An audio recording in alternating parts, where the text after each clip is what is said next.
Hello and welcome once again to Curiosity Not Judgment. My name is Birga. Of course you know Gary, but today we have a very special guest. John Freisinger is with us today, and we're excited to be borrowing his home studio and learning some more about his role in forming the art of the question. So, welcome everyone. Welcome. Thank you. All right, so Gary, you've known John much longer than I have. I've known John for all of about 6 weeks. And so far, so good. But He grows on he does grow on you. You have known him in a lot of different roles, a lot of different business settings, but one of the ones that is curious that we want to examine today is how John is really good at forming the question. And so I'm going to have you give a little bit of an introduction to John, if you would please, and why you think the art of the question is so vital. In thinking about curiosity, not judgment, and thinking about what forms judgment versus curiosity, and exploring new ideas, not getting stuck in old ideas, etc. One of the best techniques to do that is to ask questions. One of the best ways to think about your own ideas and your own paradigms, prejudices, and value structures is to think, is that working for me? Is there a vision for where I'd like to be instead, etc. And asking questions is a big deal. On the other side of that is talking with others and dialogue, and as we've talked about in earlier sessions. And in that dialogue, asking questions is one of the best ways and one of the best intentions to bring into a conversation is to ask questions. And it's the only way that we learn, as opposed to just making statements. John is one of the best people I've ever met that does this, and he does it as a practice, and he's very intentional about doing it. And so I thought it would be very useful for us and for our audience to have John just talk a little bit about his experience with that, since it's much greater than ours. And I think it would be helpful and valuable to our audience. Fantastic. All right, John, you've got a practice of asking questions, says Gary. So what does that practice look like? Well, not to be too tongue-in-cheek here, but given your audience, why do you think they would even ask a question in a conversation? Do they have an idea about how questions stir curiosity? I would hope that this many episodes in, that is a common thread that folks are thinking about when they watch this, so I would say yes. Okay, so if I were to ask you, why would you ask a question, what might your answer be? Well, I'll answer for myself. I ask questions because I want to understand the heart behind a position. So I think somebody will make a declaration, somebody will have a judgment, and the questions help break down a little bit of that stoic front and help me to understand what comes behind. Okay.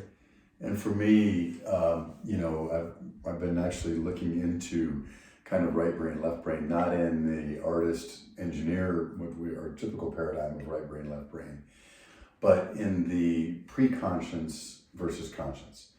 And our pre-conscious does a lot of things as far as responses and reactions before we can even put words around it.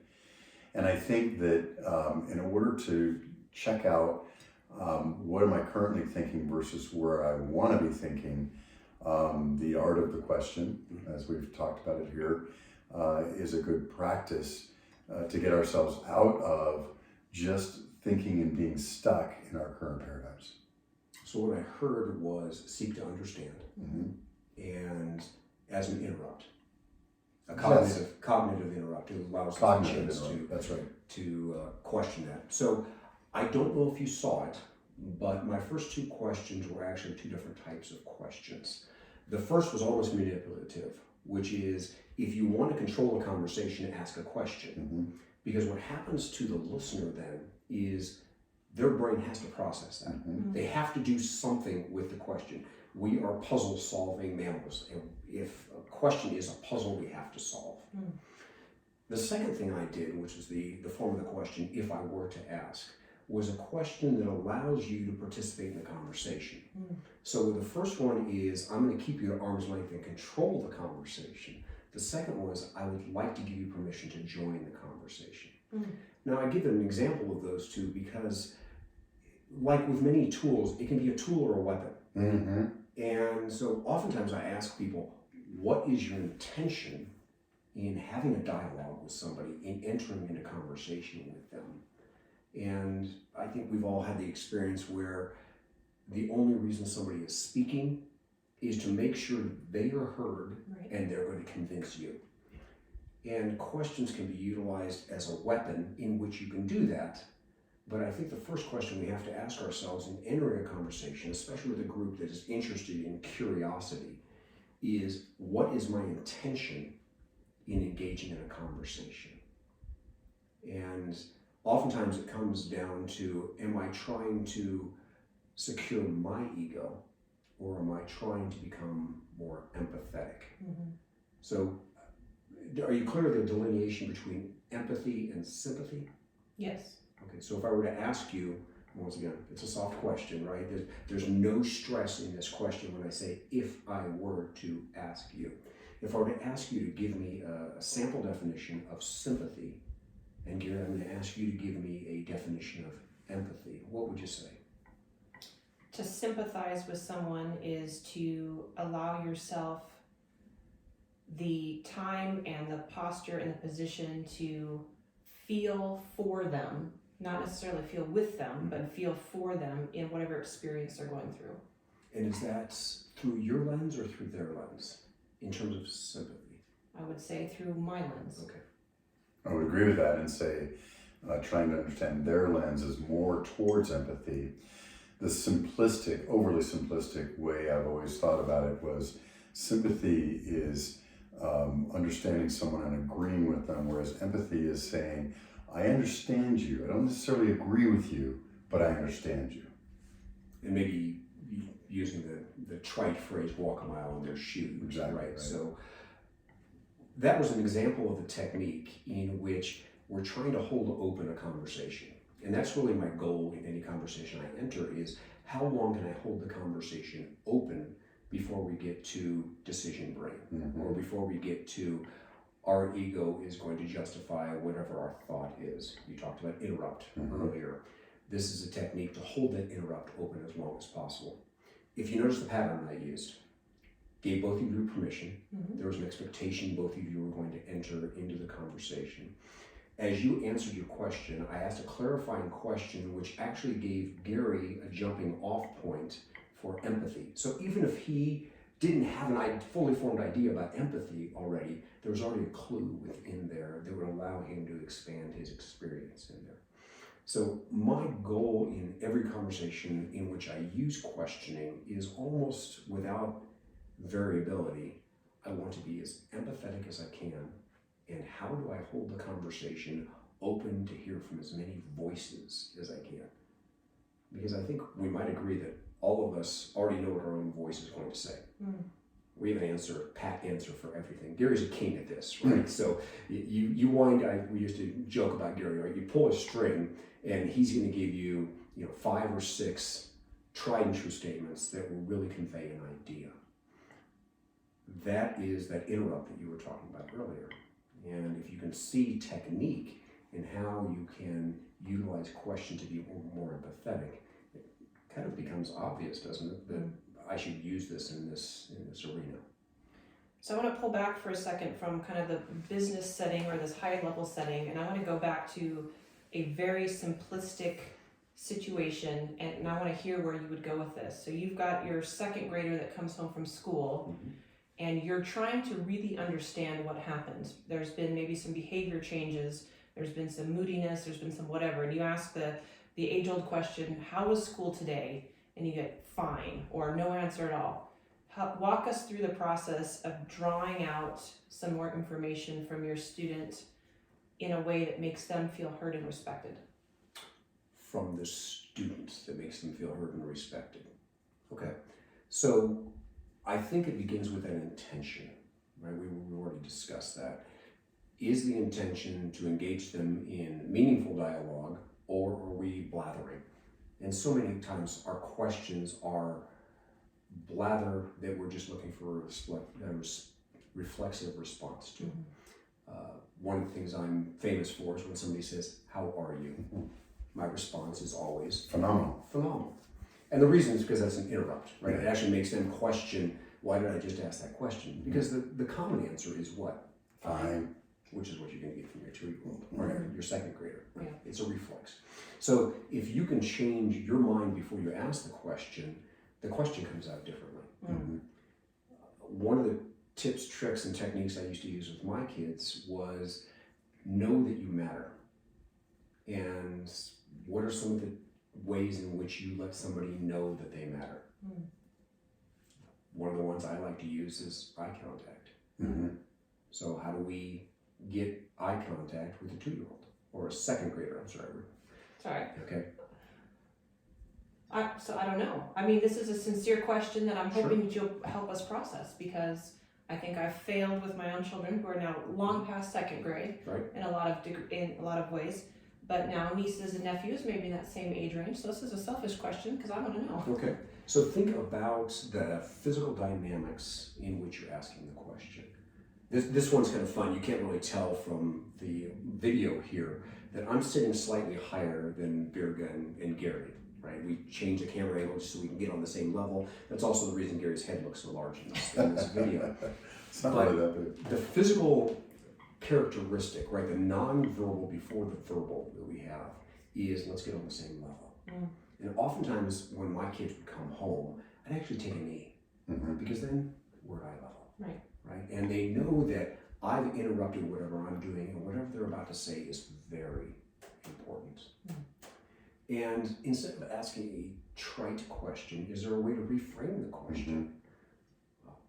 What was the most interesting thing that happened to you today? I saw on the lunch menu you had fish sticks. I know you don't like fish sticks. What did you do with your fish sticks? Right, and it's a out of the ordinary question that they don't expect. And what happens when we're confronted with something we don't expect, especially a question we don't expect? Yeah. We already discussed that, right? Your brain has to work. There's no reflex. It has to process something. And the idea is not to simply get an answer out of them. It's, I love you. That's the voice we have to use.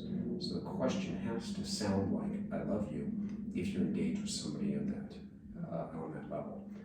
So what I might try is reframe the question, right? Change the dynamic, first of all. Yep. They're going to be surprised if you, wait a second, you've changed the way in which you ask this. Already my curiosity is up. And the next is, how do we create something that is easily addressable to them but does not have a one-word answer? Because what happens when we have a one-word answer? Fine. We use it. Yeah. And I love the way you talk about what is your motivation for the conversation. And I think that I was too much when my kids were younger into the teachable moment. So if they weren't looking at me, I would always say, remember we've talked about this, always make eye contact when you're talking with someone. And I think I probably did that. I overplayed my hand on that.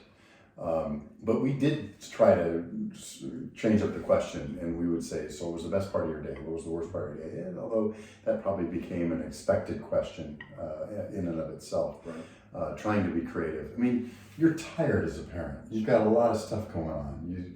You're trying to rush from this to this. It's much easier as a grandparent, I found.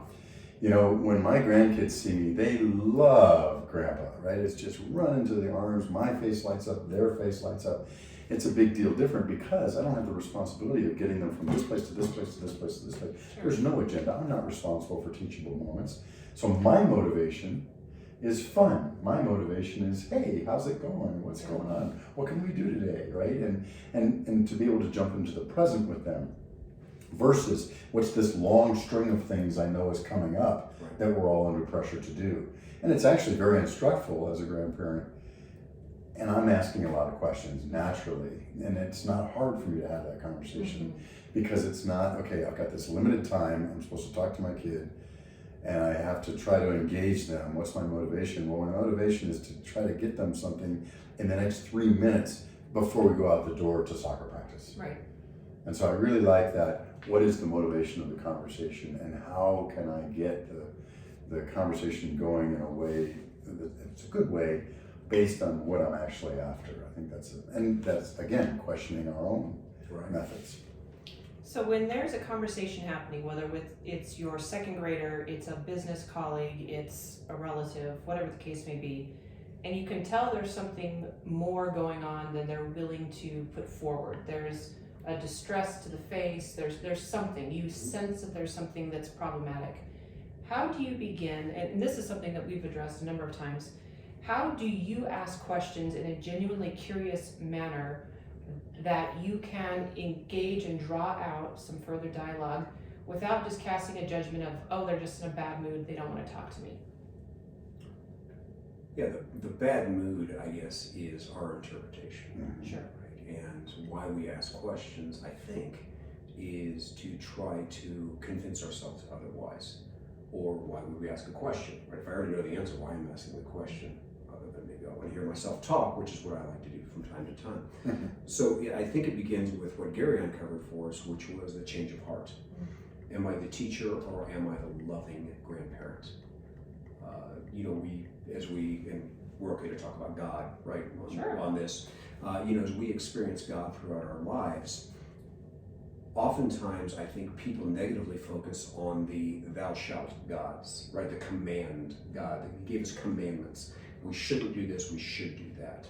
I actually like the Beatitudes God, right? Blessed are the peacemakers. For they, these are the things that help me process. And I think that's a change of heart, a change of attitude.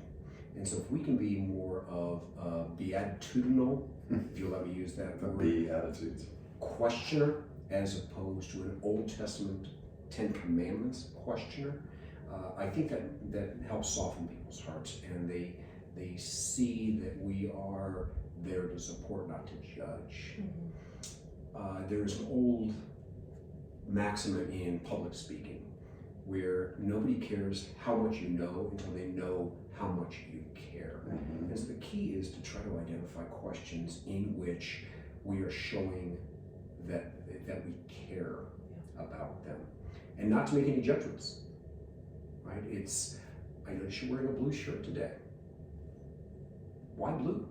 It really brings out your eyes, but why was the selection of blue today? And that's much different than, well, you're dressed for a presentation, you must be interviewing with somebody, right? There's no reason for us to add our wrapper, our moire of judgment on that. Just stick to a fact.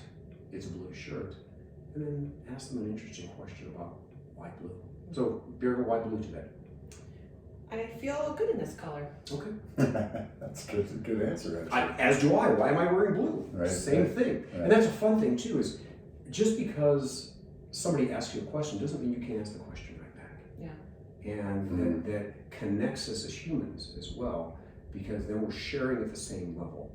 It's not questioner-answerer, it is co-questioner.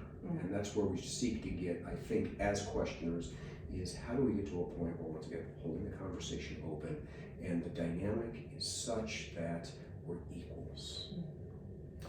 I think what you're saying there is very important too, because there's this whole thing that I've been exposed to in the past called the ladder of inference, which says, okay,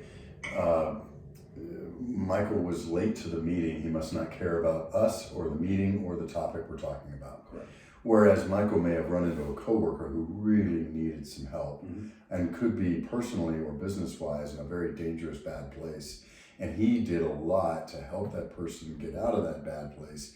And he's appropriately late. Correct. Because he really helped out the organization and an individual, which is the most important part of an organization. And that's why he's late. And so when you say you sometimes question to change your mind about something, because if someone's late and you're upset about it, and you can either stay with that and just be upset with them, which is going to color everything that happens in that meeting, and especially interactions with that person, and short-term and long-term.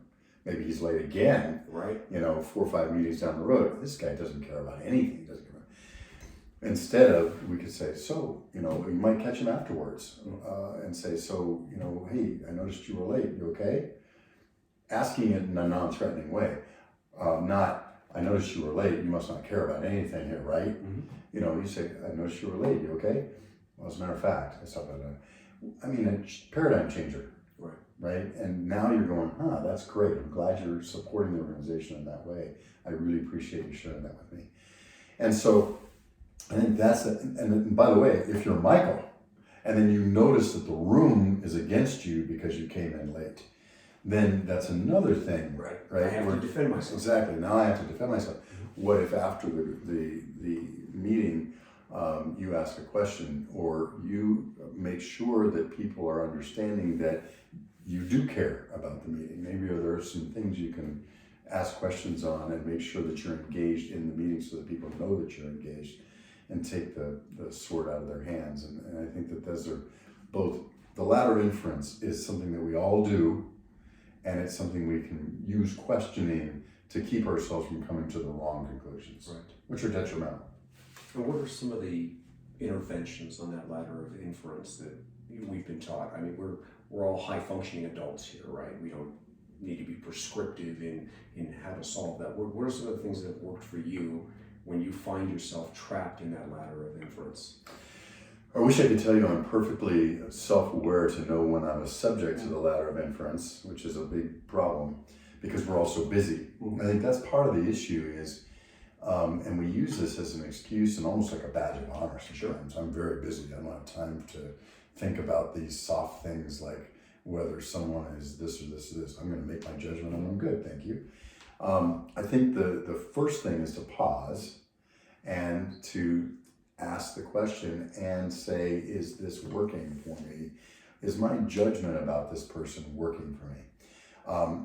Just in a meeting this morning where somebody was there, there was a surprise to me that this person was there.